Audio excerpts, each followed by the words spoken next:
Hi, I'm Griffin, one of your inside sales reps here at Lurvey's Displays. Here to talk to you today about a couple of steps to help you get your pond up and running for this coming spring and summer season.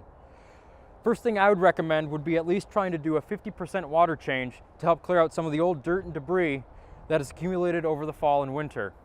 If you want to come with me now, we'll start talking about clearing out some of the extra leaves and cleaning out your filtration and getting that up and running. After doing the water change, I would recommend going in with the net or your hands and trying to scoop out as much of the large debris and sludge that's accumulated on the bottom as you can, as that will break down over time and feed algae as the weather gets warmer.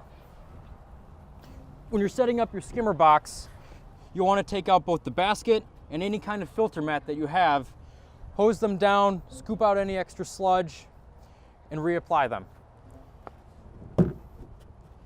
We will now move on and start talking about some of the bacteria to help kickstart your ecosystem. So once you've thoroughly cleaned out your filtration system and filter mats, you'll want to treat your pond with some form of spring and summer bacteria. That'll help eat up any extra debris and sludge remaining in the pond and help kickstart your ecosystem once your koi become more active.